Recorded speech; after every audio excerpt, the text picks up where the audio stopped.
আমরা দীর্ঘ প্রচেষ্টায়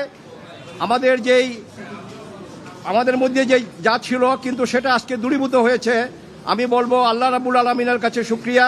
এবং আজকে আপিল সরকার রাষ্ট্র কর্তৃক আনিত সমস্ত আপিল এবং যে সমস্ত পিটিশন ছিল সবগুলো ডিসমিস হয়েছে। অর্থাৎ হাইকোর্ট বিভাগের যেই রায়, খালাসের যে রায়, সেটা বহাল আছে। কাজেই আমি বলবো যে আমি গর্ব অনুভব করি আমার সুপ্রিম কোর্ট নিয়ে, আমার হাইকোর্ট বিভাগ এবং আমার অ্যাপেলেট ডিভিশন নিয়ে, যে এখানে ন্যায়ের দণ্ড, এই ন্যায়ের মানদণ্ড আজকে আবার তারা উঁচু করে ধরলেন। কাজেই বাংলাদেশে বিচার আছে, আইনের বিচার আছে, আইনের শাসন আছে, এটা আবার প্রমাণিত হলো। আর এই মামলা সঠিকভাবে তদন্ত করে নাই বলে হাইকোর্ট বিভাগ যে অবজারভেশন দিয়েছিল নতুন করে আবার পুনঃতদন্তের, সেটা আজকে আমরা শর্ট অর্ডারে মাননীয় প্রধান বিচারপতি মহোদয় যেটা পড়ে শোনালেন, আমরা যেটুকু অনুধাবন করতে পেরেছি যে এটা রাষ্ট্রের কাজ, এটা বিচার বিভাগের কাজ না। ঠিকই, কারণ এটুকু এক্সপান্স করা হয়েছে। আর নন অ্যাপিলিং অ্যাকিউজড অর্থাৎ জনাব তারেক রহমান সাহেব এবং আপনার অন্যান্য যারা ছিলেন তারা যারা আপিল করতে পারেননি এবং যারা দেশে উপস্থিত ছিলেন না, তাদের বেলায়ও সেই খালাসের আদেশ যেটা হাইকোর্ট বলেছিলেন যে এই খালাসের আদেশ তাদের বেলা প্রযোজ্য হবে, এটাও আজকে আমাদের অ্যাপেলেট ডিভিশন থেকে এটা বহাল আছে। কাজেই আমরা বলতে পারি তার জনাব তারেক রহমান সাহেব সহ অন্যান্য যারা আছেন তারা এই মামলা থেকে বেকসুর খালাস, এবং এই মামলায় আর কোনো সাজা কারো নাই। আমরা আবারও আল্লাহ রাব্বুল আলামিনের কাছে কৃতজ্ঞতা প্রকাশ করছি, শুকরগুজার করছি, এবং আদালতের প্রতি আমরা কৃতজ্ঞ চিত্তে আদালতের এই রায়কে আমরা স্মরণ করছি।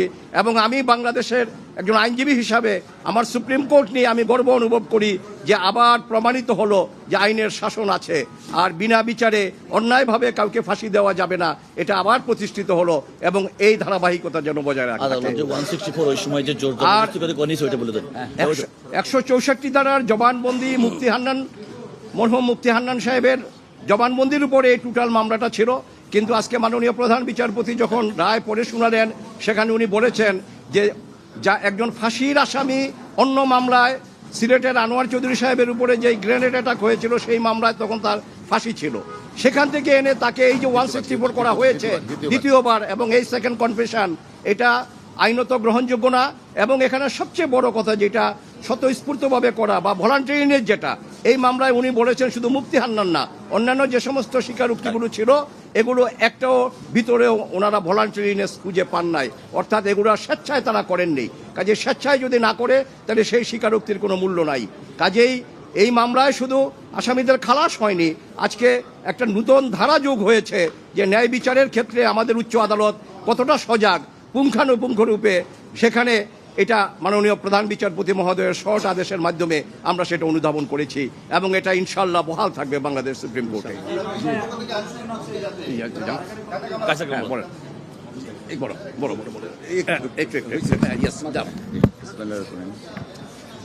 আমরা মহান আল্লাহ রাব্বুল আলামিনের কাছে শুকরিয়া আদায় করছি, সেই সাথে মহামান্য সুপ্রিম কোর্টের পূর্ণাঙ্গ বেঞ্চ আজকে যা রায় দিয়েছেন সেই রায়ে প্রমাণিত হয়েছে জনাব তারেক রহমান সাহেব বিএনপির ভারপ্রাপ্ত চেয়ারম্যান, তিনি ন্যায় বিচার পেয়েছেন।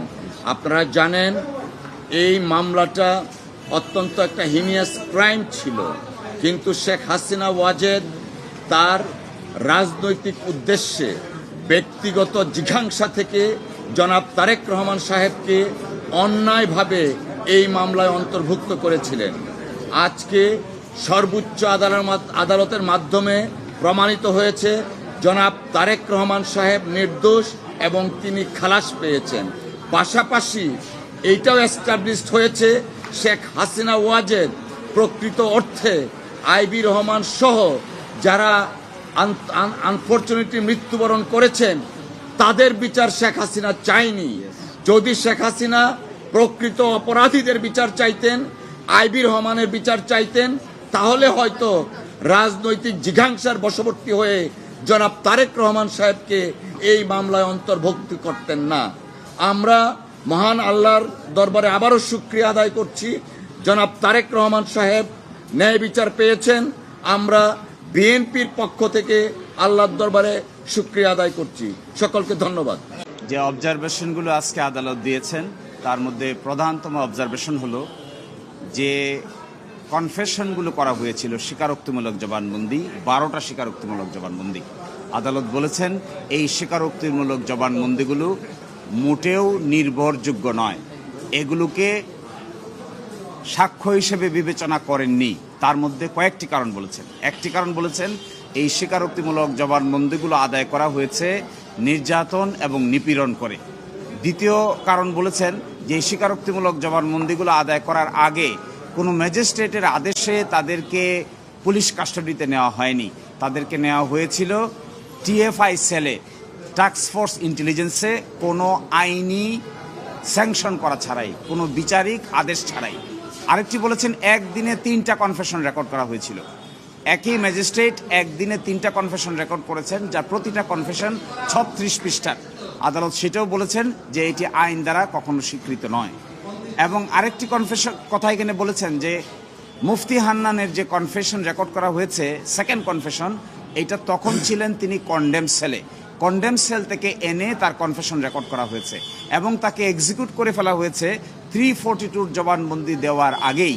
সকল আসামির যখন 342 জবানবন্দি শুরুর কথা, এই সময় মুফতি হান্নানকে মৃত্যুদণ্ড কার্যকর করা হয়েছে। ফলে মুফতি হান্নানের 342 স্টেটমেন্ট এই মামলায় আসতে পারেন নাই। এবং ফাইনালি এগুলো পড়ার পরে আদালত বলেছেন, আর একটা অবজারভেশন ছিল হাইকোর্টের, যে মিনিস্ট্রি অফ হোমকে ডাইরেকশন দিয়েছিলেন যেন এটা প্রপারলি ইনভেস্টিগেট করা হয়। সেই ক্ষেত্রে বলছেন আপিল বিভাগ যে এটি সেপারেশন অফ পাওয়ার যে নীতি আছে, এই নীতিকে ভায়োলেট করে। এই জন্য রাষ্ট্র কি করবে, আদালত কোর্ট কি করবে, সরকার, এটি তাদের দায়িত্ব, কোর্ট সেটা ডিকটেট করবে না। এই জন্য সেখানেও বলেছেন এই অবজারভেশনগুলোকে এক্সপান্স করে দিয়েছেন। আর বলেছেন এই অবজারভেশন বাদ দিয়ে দিয়েছেন। আর একটা কথা বলেছেন, এখনো যদি কেউ জেলে থাকে তাদেরকে যেন ইমিডিয়েটলি রিলিজ করা হয়। আর একটা অ্যাডভান্স অর্ডার ইস্যু করে দিচ্ছেন, অ্যাডভান্স অর্ডারের ভিত্তিতে জেলের ভিতরে কেউ থাকলে তাদেরকে যেন সেট এট ফোর্থ লিবারেটি দেওয়া হয়। এটি ছিল অবজারভেশন।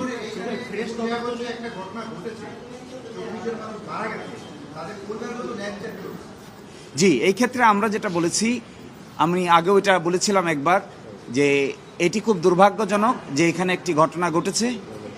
যারা ভিকটিম ছিলেন তাদেরও যেমন ন্যায় বিচার পাওয়ার অধিকার আছে, ঠিক একইভাবে যারা আসামি হবেন তাদেরকেও আপনি যেভাবে ইচ্ছা এভাবে সাজা দিতে পারবেন না। ফলে আজকে যে বিচার হয়েছে, এই বিচারটা হয়েছে হলো আসামিরা এই ঘটনা ঘটিয়েছেন কিনা। আজকে সিদ্ধান্ত হলো যে আসামিরা এই ঘটনার সঙ্গে জড়িত নন, তাদেরকে বেকসুর খালাস দেওয়া হয়েছে। আর যারা মৃত্যুবরণ করেছেন, যারা এই ঘটনার শিকার হয়েছেন, সকলের প্রতি আমরা সিম্প্যাথাইজড, কিন্তু তথ্য প্রমাণ ছাড়া তো কাউকে সাজা দেওয়া সম্ভব নয়।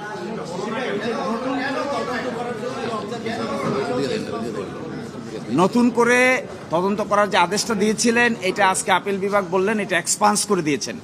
এক্সপান্স করেছেন এই জন্য যে এটা আদালতের কাজ না। এটা যদি আদালত বলে দেয় তাহলে সেপারেশন অফ পাওয়ার, রাষ্ট্রের অঙ্গগুলোর মধ্যে যে পৃথকীকরণ নীতি, এই নীতির ভায়োলেশন হবে। এই কথা বলে সেই অংশটুকুকে এক্সপান্স করে দিয়েছে। মামলায় আছেন, আমাদের জানা মতো এই মামলায় কারাগারে কেউ নেই।